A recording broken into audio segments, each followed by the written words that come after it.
Well, fellow YouTubers and Listeroid lovers, we got the 300 amp welder, which has a 10,000 watt generator in it, getting all ready to be coupled up. Got the belt tightener, and the pulleys. I decided to go with a twin pulley. Now I strongly figured that this would be good because it really takes no effort to spin the generator at all. It's rubbing here right now, but it'll be alright. It gets spin so freely. But I discovered a problem.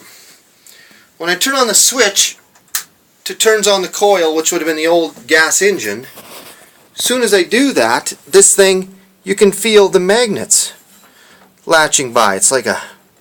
So it all of a sudden takes a heck of a lot of effort to turn. But I guess that's how you turn a small generator into a high production unit. I don't know. So I guess we'll see what happens. I kind of gave it a test last night, and in my frustration and anger I ran out of fuel, so it worked, but I think it overworks it too much. So I got my exhaust, my flex, which I'm going to wrap with insulation exhaust flex. Comes around, goes underneath, goes into my, chimney, or as I call it, an exhaust boiler. That engine, antifreeze, and exhaust heats that boiler, and then goes out through this 3-inch pipe outside, and it's gone. There's no muffler. We need to put a muffler on it. It's actually more annoying than you think. My water jacket temperature and my 1-inch water line going up into, we'll call it my exhaust boiler.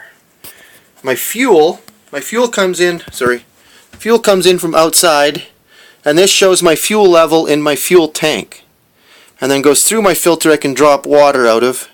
It's all by gravity, of course, because that's why it's that height. Flows into my machine to this line here, goes into the filter. Now it also takes and goes up and tees into the, what do you call it, a little bit of extra that comes out of the injector. Now any air bubbles that's in this can wiggle their way out, and there's the line right there. So it shows.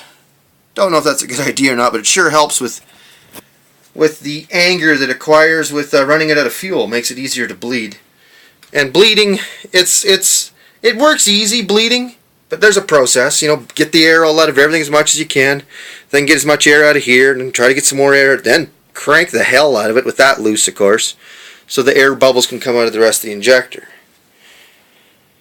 Got an alternator hooked up. It's a 140 amp alternator from a tractor.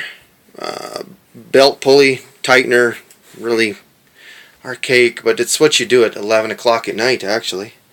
Okay, so we'll the next video we'll have it all belted up and running. The alternator will already be running, and the generator will be hooked up also.